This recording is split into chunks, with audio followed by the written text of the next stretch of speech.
Imbes na magbakasyon, Justin Brownlee mas piniling makihalubilo sa kanyang mga fans. May sumpa nga ba sa Barangay Ginebra? Hindi na nawalan ng ACL injury. Usap-usapan nga ngayon ng ilang mga Ginebra fans ang tila sumpa sa kanilang paboritong kupunan dahil napapansin nga ng karamihan na hindi nawawalan ng injured players si Coach Tim Cone.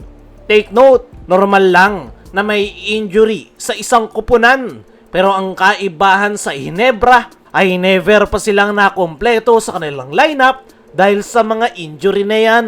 At eto pa, hindi basta-basta yung mga nagiging injury ng Ginebra players dahil hindi sila nawawalan ng player na may ACL injury. At ito nga yung listahan. Una ay si Jeremiah Gray. Pagkakuha pa lang ng Ginebra kay Jeremiah Gray ay meron na itong ACL injury.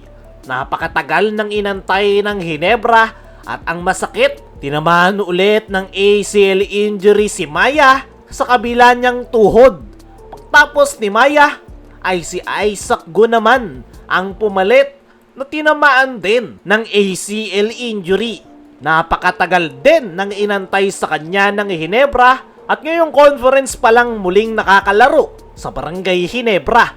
Pagtapos ni Isaac Go ay si Jason David naman ang tinamaan ng ACL injury at nakuha niya yan sa naging debut game ng Ginebra kontra Macau Black Knights. Bukod kay Jason David ay yung bago rin nilang big man na si Ken Mike Carino ay nagre-recover rin sa ACL injury. Kaya naman, tila may sumpa nga sa Ginebra dahil hindi nababakante yung kanilang injured list at kadalasan ACL injury yung tama ng kanilang mga players.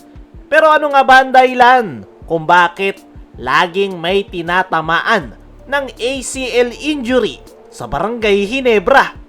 Isa nga sa mga possible na dahilan ay yung practice facility ng Ginebra sa SMC Sports Complex.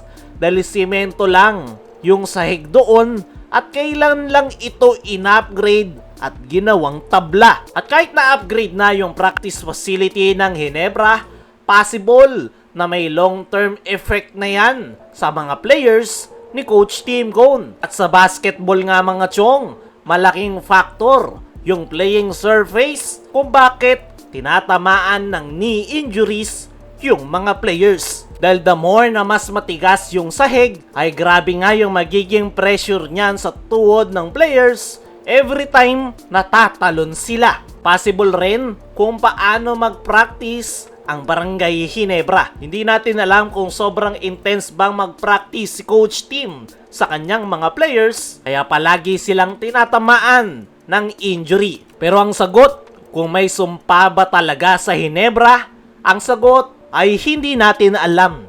Possible na malas lang at hindi lang malas kung tutuusin.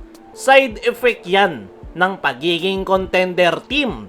Kaya palaging may injury sa kanilang lineup. Competitive team nga ang Barangay Ginebra. Kaya naman mas intense talaga yung kanilang practice at preparation at possible na nakakaambag yan kung bakit nai-injury yung kanilang mga players. Pero para sa akin mga chong, ay isa sa nakikita kong dahilan ay gaya ng sabi natin kanina ay yung practice facility ng Barangay Ginebra.